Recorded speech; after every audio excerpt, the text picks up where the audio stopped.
ဝတ်ဆိုတာအမြဲတမ်းလဲပါလားရှင်ဗျာဝတ်မလဲဘဲနဲ့ပဲနိဗ္ဗာန်ရအောင်လုပ်လို့ရပါသလားနောက်တစ်ခုကအဟောတိကံဆိုတာရောဘာပါလဲရှင်ဗျာအဲ့မှာဝတ်ဆိုတဲ့စကားလုံးကိုဖုံးဖို့ရှင်းပြမယ်ပမာရီနားလဲနေတာ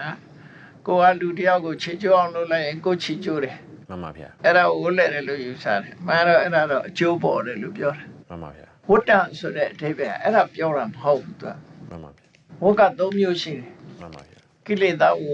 ကမ္မဝဝိပါကဝဝတ္တဆိုတာလဲပတ်ပြီးဖြစ်တာအကြောင်းနဲ့အကျိုးနဲ့လဲပတ်နေတာမှန်ပါဗျာဥပမာဘဝကြီးဆိုဘုန်းတို့လဲပတ်တာလေအခုမနေ့ဆိုရင်နေထွက်လာတယ်ပြီးရင်နေဝင်သွားတယ်မှန်ပါဗျာညရောက်တယ်ပြီးရင်တစ်ခါမနေ့ရောက်တယ်ဒါလည်းလဲပတ်နေတာပဲလေမှန်ပါဗျာလဲပတ်မှုကိုဝတ္တလို့ခေါ်တယ်မှန်ပါဗျာအဲ့တော့ဘာဒီလဲပတ်တာတော့ဆိုရင်ရှင်တဲ့ကလိုချင်တဲ့စိတ်တွေဖြစ်တယ်မှန်ပါကိလေသာမှန်ပါဗျာလိုချင်တဲ့စိတ်ဖြစ်တော့ရအောင်လုပ်တယ်ကံကံတယ်ပါရလာတဲ့ဝိပါကအကျိုးမှန်ပါဗျာလိုချင်တယ်ရအောင်လုပ်တယ်ရတယ်လိုချင်ပြန်တယ်ရအောင်လုပ်ပြန်တယ်ကြိုးစားပြန်တယ်ဆိုတော့ဒီအကြောင်းအကျိုးကြီးကလည်းပတ်နေတာဟိုဒါဝတ်လို့ခေါ်တယ်ဝတ်မလဲပဲနိဗ္ဗာန်ရအောင်လုပ်လို့ရလားဆိုတော့ဒီအကြောင်းအကျိုးဆက်ဆက်နေတာတွေကိုနိဗ္ဗာန်ရအောင်လုပ်တယ်ဆိုတာကဒီထဲကလုပ်ရတယ်သူကမှန်ပါဗျာ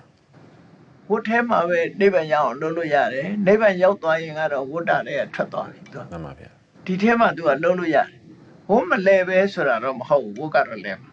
ဝတ်လဲတယ်ဆိုတာဗမာတွေနားလဲတယ်ကိုကသူများကိုမတရားလုပ်လိုက်လို့ကိုမတရားလုပ်ခံရတယ်ဆိုဝတ်လဲမှုမျိုးပြောတာမဟုတ်ဘူးကိလေသာရှိရင်ကံဆိုတဲ့အလုပ်တရားရှိလာတယ်ကံရှိလို့ရှိရင်အကျိုးတရားဆိုတာရှိလာတယ်နော်အဲ့တော့ကိလေသာဖြစ်သည့်အတွက်ကြောင့်ကံဖြစ်တယ်ကံဖြစ်သည့်အတွက်ကြောင့်အကျိုးတရားတွေပေါ်တယ်အဲ့ဒီအကြောင်းအကျိုးဟာလက်ပတ်နေတယ်လို့ဆိုလို့တယ်နော်အဲ့ဒီလက်ပတ်မှုကိုရက်တော့အောင်လုံးမနေပါရအောင်အဲ့တော့ရက်တော့အောင်လုပ်တယ်ဆိုတာဒီဝတ်ထဲမှာပဲလုပ်လို့ရတယ်ကိလေသာကိုဖယ်ရှားဖို့ကြိုးစားရမယ်မှန်ပါဗျာကိလေသာကိုဖယ်ရှားလိုက်လို့ရှိရင်ကိလေသာတွေငြိမ်းသွားရင်ကံကလည်းပြတ်သွားရောမှန်ပါဗျာကိလေသာនិရောဓိကမ္မនិရောဓကိလေသာငြိမ်းမှကံငြိမ်းတယ်မှန်ပါဗျာကိလေသာငြိမ်းသွားရင်ကံငြိမ်းသွားတယ်ကံငြိမ်းသွားလို့ရှိရင်ဝိပါကဆိုတဲ့နောက်ကအကျိုးမလာတော့ဘူးမှန်ပါဗျာအဲ့ဒါနိဗ္ဗာန်ရောက်ခြင်းပဲဖြစ်တယ်ပေါ့နော်ဟောတိကံဆိုတာကနားလည်အောင်ပြောရမယ်ဆိုရင် expire ဖြစ်တာပြောတာမှန်ပါဗျာ expire ဆိုတာဆေးပစ္စည်းနဲ့သတ်မှတ်ထားတဲ့အချိန်ကုန်လို့ရှိရင်သူ expire ဖြစ်တာမှန်ပါဗျာဘာပစ္စည်းပဲဖြစ်ဖြစ်သတ်မှတ်ထားတဲ့အချိန်ပိုင်းကျော်သွားရင်ဒါ expire ဖြစ်တာမှန်ပါဗျာဒါအဟောတိကံရဲ့အဓိပ္ပာယ်ကကံအနေနဲ့တော့ဖြစ်သွားပြီအကျိုးမလာတော့ချိန်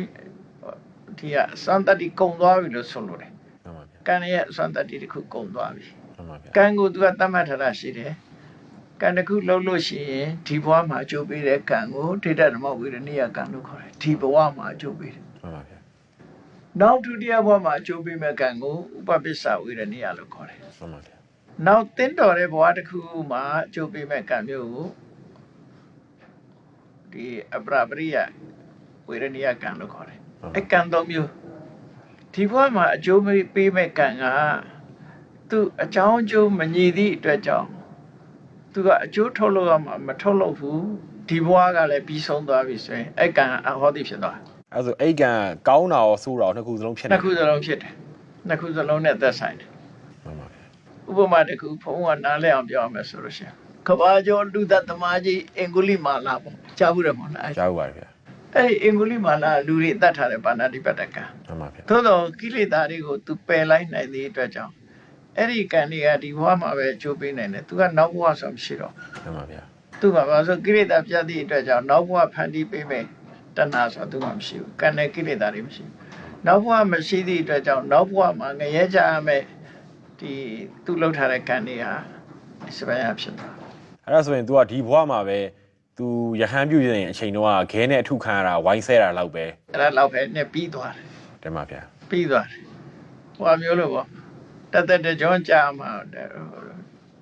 လူငိမ့်ချမ်းသာခွင့်နဲ့တရားလောက်နဲ့လွတ်သွားသလိုဖြစ်မှာပေါ့ကံကိလေသာတွေကိုဖျက်ဆီးလိုက်သည့်အတွက်ကြောင့်ကံတရားအကျိုးပေးခွင့်မရှိတော့မပေးနိုင်တော့ဘူးပေါ့နော်ကိလေသာနဲ့ကံပေါင်းစပ်မှသူအကျိုးပေးတာမျိုးစေ့ပေါက်တာပဲကြည့်နေမြေနဲ့ရေနဲ့တွေ့ပါပေါက်တယ်မဟုတ်လားမှန်ပါဗျာမှန်ပါမြေနဲ့ရေနဲ့မတွေ့အောင်တွေးချောက်တဲ့နေရာမှာထားလိုက်မယ်ဆိုရင်ဒီမျိုးစေ့ကပေါက်တော့ဘူးလေတင်ပါဗျာမှန်ပါအဲ့ဒါလိုပါပဲဟောဒီမှန်ပါဗျာ